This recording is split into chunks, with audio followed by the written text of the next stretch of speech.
The political ramifications cometh with the 103rd night of riots ongoing across this country, mostly in Portland, to be fair. And yes, still last night there was rioting. And there's one really funny thing about the story that was written by the local news is that the police made an announcement saying, please protest peacefully and without the use of fire or whatever.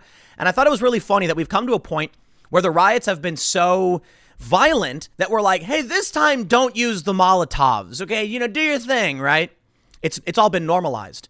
Well, now we're starting to see political ramifications. So I'll briefly go over what we're seeing across this country, because we had Portland riots last night, and it's I'll call it unrest, because there really is a fine line, and it's arguably not the same as a riot. Riots tend to be a bit more chaotic, and I think unrest is probably a better word, because last night, I'm not entirely sure if they ran around Portland destroying stuff, but they were throwing stuff. I'm pretty sure they were starting fires and all that. And they ended up, I believe they made some arrests. But we saw similar things happening in Los Angeles, because another individual, I guess, was killed by police. Well, now you see what happened in Rochester, right? This man who was earlier in the year was visiting from Chicago. Something happened where he was kind of, just out of it, attacking people, something like that. And the cops put a spit hood on him. He ended up dying. And now the video's released, which has sparked more protests and rioting in Rochester. That's where the video where we saw the people dancing on the roof of someone's home. Now, I will issue a quick correction and clarification. I had tweeted out and mentioned that there were people trying to break into an apartment building. Turns out that was a parking garage, and that's my fault. I need to do way better in fact checking this. But, that was the tweet that was being shared. Regardless, I accept responsibility for that mistake, and I apologize. But what we're seeing is, yes, when the police do anything that results in any kind of force, typically against someone who's, black or a minority, people are going to they're going to use it as an excuse. So, the other night I was talking with Robbie Suave of Reason, and he was saying a lot of what we're seeing is just opportunistic criminals. And I think he's actually correct. That's true. There's a video, I'm not saying most, me personally, but there's a video of people going to a toy shop, I think it was in Portland, and just stealing stuff, like during the riots. And of course, you saw Chicago, that was all opportunism. They're like, oh, hey, a cop shot a guy. Oh, no, we're protesting. And then they went around smashing up stores, shooting bullets at windows, trying to steal stuff. There are going to be political ramifications for this, notably in Rochester, where they just lost the entire command structure of their police department. Now, this, I don't necessarily think is related. I think this is a clever move to try and make sure they get out of the department before it results in some kind of political attack on their character and a threat to their pensions. If they end up getting suspended or they end up getting fired, it's preemptive. You know what? We quit. Give us our money. Smarter move, in my opinion. And what are the activists going to say? Maybe they'll come after them later, but maybe these guys can now leave. Now, here's where it gets really fascinating. The mayor of Portland has a lower favorability than Donald Trump by half. So his favorability is 26%. Trump's is in the 40s, so around half. To be fair, the favorability of Trump in Portland is probably on par with or lower than. But just in terms of the constituency of the politicians, I think it's hilarious to see that there's a decent amount of people in this country who just love Trump. Mayor Ted Wheeler, everybody basically hates the guy. So now there are obviously more calls for his resignation, and a poll showing Portlanders are ready to say, GTFO, dude. If you can't handle these issues, then you shouldn't be in leadership. But the main gist of what I'm trying to bring up in this segment is I'm actually worried seeing this story about the Rochester police and entire command staff stepping down. That scares me because it shows you that the aimless and violent mob is actually tearing down the system. And they're happy about it. And I'm sure a lot of leftists who, for some reason watch my videos, they do, are probably laughing and cheering yeah, we're tearing it down. See, they want to defund the police. They want to vote to abolish the police, disband the police in many areas. Now, it's not really working out as they'd planned. Over in Minneapolis, apparently it's stagnated because nobody knows exactly what they're going to do and what it looks like. So it's just jammed up. And then you have in Seattle, they did defund the police, but it was a small percentage. I really feel like the Democrat elites are pretending to entertain this stuff, pretending to support it, but they're actually going okay, guys, when are we going to stop? Because we like money and we like government programs. Well, Sure enough, now you actually have Democrats, not the establishment for the most part. Like Joe Biden is calling for more funds in certain areas, though he has called for like reallocation. I don't know what he's trying to say with that. He's just trying to pander to the base. But you do have elements of the Democratic Party that are trying to tear this down. So when we see this, they've successfully destroyed the entire command structure of the Rochester Police Department. Now, people are saying, what are we going to do? Who's in charge? Well, they're going to have to quickly promote somebody. That's going to be chaos. You can't just take, I think this is a problem of government for sure. But in regular business, you can recognize the problem here. You can't just take a random person and promote them. You can't be like, what do you work in the mailroom? You're the boss now. Go do it. They're going to be like, I have no idea. What's this form? What's that form? I'm sure there's people in the police department who probably can handle some of the work. But with the entire command staff stepping down, what are they going to do? Promote like some random dude? He's going to be like 28. And he's going to be like, well, I've been here for a few years. I guess go patrol. And I think they have a general idea of like what they're supposed to do. But I'm sure there's a ton of stuff they've not experienced. You get promoted, you slowly work your way up, you experience these things. Eventually you're in a command structure and you know how to do it. This is the next step, man. And I don't think, I really do feel that if Joe Biden and the Democrats maintain control, you will see more and more of this. Interestingly, like when it comes to the riots in Portland, this is really interesting. It definitely seems to be kind of slowing down a little bit. I could be wrong about that. It could just be that we're not hearing as much about it because the wildfires up in Oregon are getting crazy, and there's in California, and there's other riots happening in other parts of the country. So maybe we do have a confirmation bias, and it's always important to check this. Maybe, look, especially if you only watch my content, I always recommend you watch as much other content as possible and don't just take my word for it. Because I read things that I think are important, but it's my opinion. And so I'm focused on this stuff. If you definitely need to watch other shows, other videos. The point I'm trying to make is if all we're doing is focused on the riots, then maybe because we're focused on other things, it seems like they're calming down. To be fair, though, I do think they are somewhat calming down for a couple of reasons. One, Antifa has already put out very serious calls like the FBI is coming, knocking on our doors. And the feds are charging these Antifa people with similar charges that the state was charging them with. So the DA, I think his name is Mike Schmidt, he's been cutting these people loose. Most of you probably know this if you follow my videos. But now the feds have come in and it was brilliant. It's very, very brilliant. And now it seemed like we've heard less and less from Portland. I'm not completely convinced, though, that Trump has solved the problem, to be completely honest. I think it's working. I think it's helped. But I also think a lot of these people are now preparing for their trip to Washington, D.C., because September 17th is the White House siege. That's when they're going to bombard the White House for, 50 days or whatever until election night. They don't know what their demands are. I kid you not. I think I know what their demands are, but in the official call to action, they don't really have any demands. I think what their plan is, they want to tear the system down. They do. So let me just give you the quick news on Portland. It's night 103. Oh, wow, look at that. Protesters march from Old Town to Justice Center. It's a very short story because it was rather uneventful. But they do mention this. This is a great quote. Authorities warn demonstrators against lighting fires due to the high fire risk in the city across it. There's wildfires in Oregon. Don't burn stuff down. We ask you demonstrate peacefully and without the use of fire. Smoky and dangerous wind conditions put a damper on evening Labor Day protests in Portland, but dozens were arrested over the weekend. It may not be that Trump has actually solved the problem. I'm sorry. I'd like to pretend that the deputization of these Oregon State Police has really crushed the extremist movement and locked them up. No, there's ash and smoke apparently, and I don't know about Portland, but I guess it's what they're saying. So people are probably trying to get out of there. I also think it's fair to point out we are 1 week away from when these people are supposed to be in Washington, D.C. for like a major action. So we're probably going to see Portland slow down and other places. But locals will still riot. Check this out.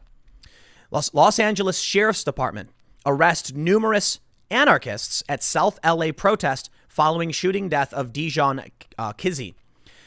The videos coming out of LA, man, I got to tell you what, they do not mess around. The LA Sheriff's Department, they just run in and crush these formations and just grab people. Nah, they're not playing games. I've been to LA County riots, and the LAPD, That's the joke, right, from Family Guy. The LAPD are violent and they beat people. I don't know about that much, but they definitely don't play around. Same is true for like Anaheim. And I can't remember. I was in Anaheim. I think it was Anaheim. They and Long Beach. They come straight out with the beanbags, and they're just like, it's an unlawful assembly. We're gonna give you 30 seconds. Okay, it's on. Boom. Okay, not really that bad, but they don't mess around. It's not like Portland where they just stand there, stand down and do whatever. But so we're definitely seeing the riots are ongoing. I want to be very careful, and I think everybody should keep this in mind, that we can't let this become normalized. And that's what's worrying to me, that, I've had people mention, it's kind of funny. The morning routine is like your daily update in riots across the country. And I'm like, yeah, but the problem is people really are getting bored from it for sure. But that's scary. That's part of the intent that these people have. They've straight up said it's a battle of attrition. They're trying to wear down the cops and the public so they can keep smashing and destroying. And eventually people just throw their hands in the air and say, whatever, I don't care anymore. So when these DAs don't prosecute, it's exactly what these extremists need. And now let's talk about what happened in Rochester. First, there was a protest in Rochester. A police officer was hurt and a man was arrested. This was just the other night. After several days of tense demonstrations in Rochester and 2 days without any arrests, Tuesday's protest ended with one arrest and one officer injured. So we'll call it unrest, man. It's not a protest. I don't want to say it was a riot.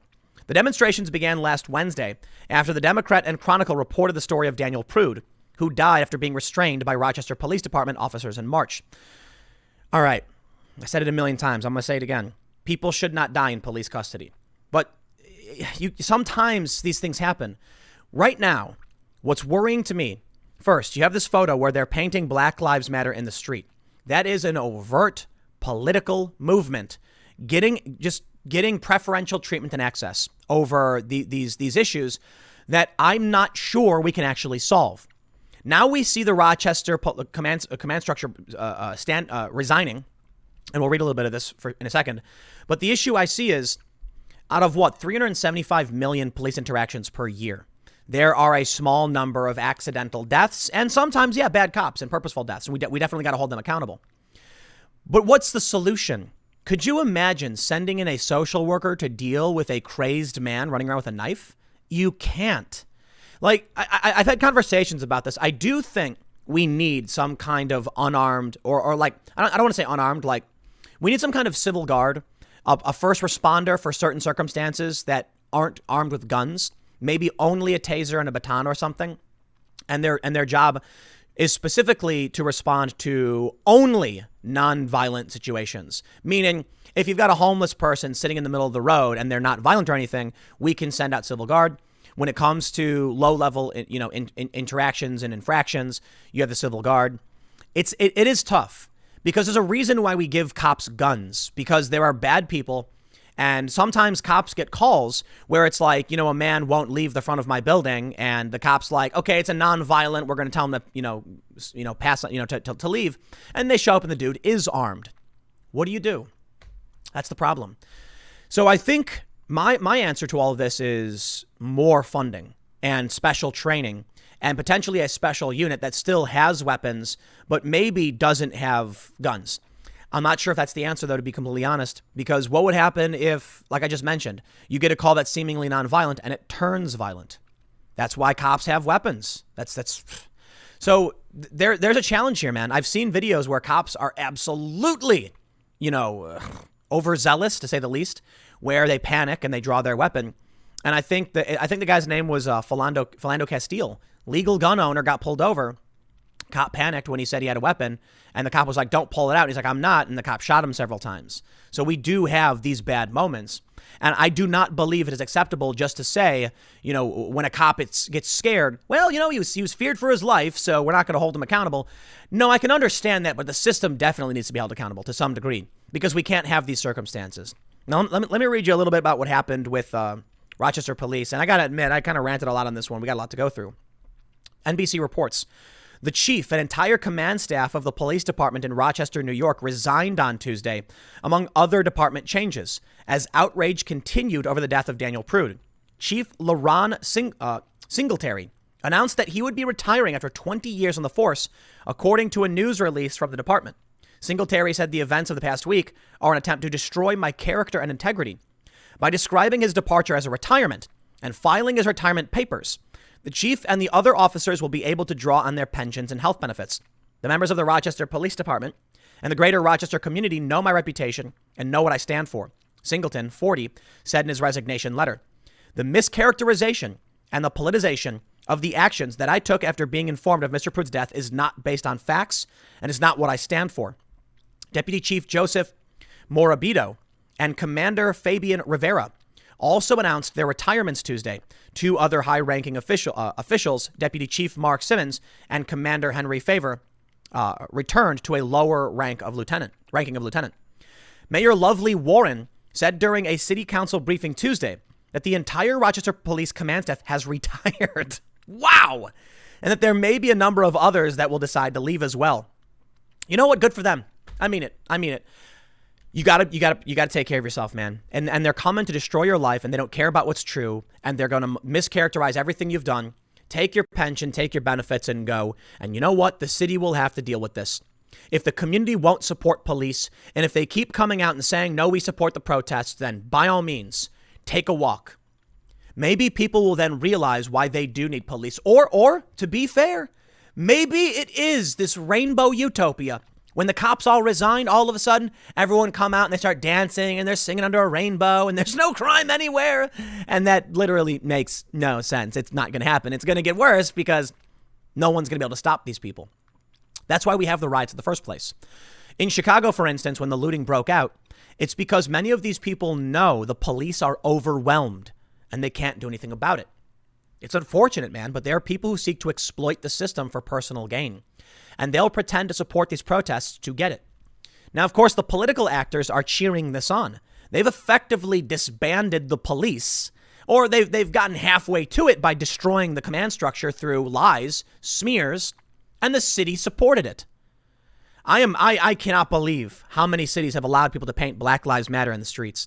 I got to be honest. That's nuts to me. That's taxpayer funded. That's a First Amendment lawsuit waiting to happen, and it's already been happening, but they're still doing it.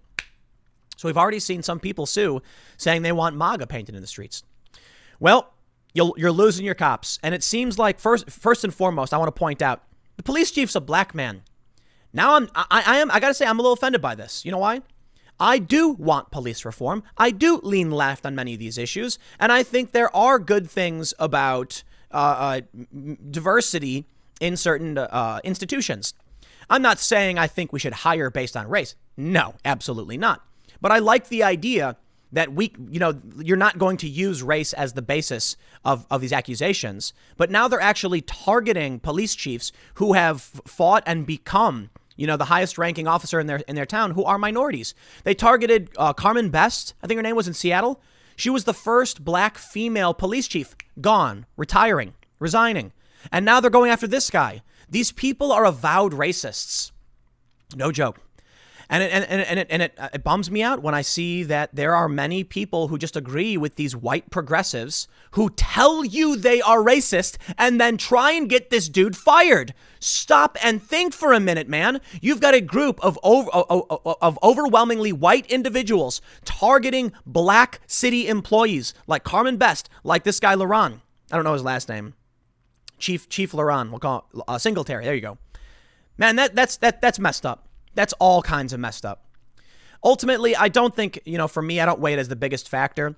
I just question the motives of these people. When you can see they're on video yelling racial slurs. I posted a video where the cops in New York let a car through and they were claiming the police were letting a car ram people. And I'm like, this is the video they want to use to show you that they're right. But in the video, the woman filming was screaming racial slurs at the police. And I'm like, what? I'm not going to support that. That's ridiculous. Look, there used to be a liberal thing in this country, a liberal movement or group that was like, hey, we really like the idea that we have minority, police chiefs who can express themselves and maybe offer up a different perspective, because what's really valuable is having a diversity of opinion. It's not about the color of the man's skin. It's about making sure that we represent different socioeconomic classes and we're cognizant of what's happening in this country. As many of you know, I actually think we do have issues of, I hate saying systemic racism because the left has distorted the definition. We'll just call it historic racism and the ramifications of, in which case we are actively working towards, through reform, improving this country, and we do a really great job of it. But what do? Well, overwhelmingly white groups burn down black businesses in Minneapolis. That guy who had the sports bar, they go to Atlanta, and you actually have black business owners saying like, dude, you're burning down, our businesses, and they don't care. And now people are putting up signs saying proudly black owned business, where they're basically saying, please don't destroy my life. Why are, there's a video of these Antifa leftists trying to start a fire, and black people from the neighborhood are like, look at them, look what they're doing. Stop them, stop them. The white people are coming to our neighborhood and burning stuff down. I don't like this at all. I'm all about, my thing, as I've often said, is we need to reallocate funding from wealthier areas into poorer areas via the tax system. Oh, surprise, surprise. I'm a liberal. I think that if you have a place like the Upper West Side, Upper East Side, New York, where there's a really high tax, a tax base, or I should say surplus in a sense, because you're generating insane amounts of city taxes through the wealthy who live there, you can use the excess funds after, fixing all the infrastructure to help out impoverished areas, because we're only as strong as the weakest link. Yeah, I lean left on these issues. These people don't. They want to burn it all down. They don't actually care about what they're talking about. Well, now maybe Ted Wheeler will face some comeuppance next. This one I'm actually okay with. I don't like the idea that a 20-year veteran of the force who happens to be a black man is targeted by these extremists, and now he's forced to resign because they're threatening his pension and his health care. I think the same thing is true for Carmen Best. To be completely fair, I don't care for using the color of someone's skin as a basis for anything. I just want to point out the hypocrisy of the left and how it's deeply offensive to like a traditional liberal perspective in this country. That's why I often say I'm not a classical liberal. I'm a social liberal. It's a center left position, whereas classical is more of a center right. Check us out from Oregon Live. Nearly 2 in 3 Portland voters view Mayor Ted Wheeler unfavorably. Even more favor new police oversight system, poll shows. I don't buy it. I'm sorry. Because the poll was put together by a group called like Yes Police Reform Now or something. What do they say?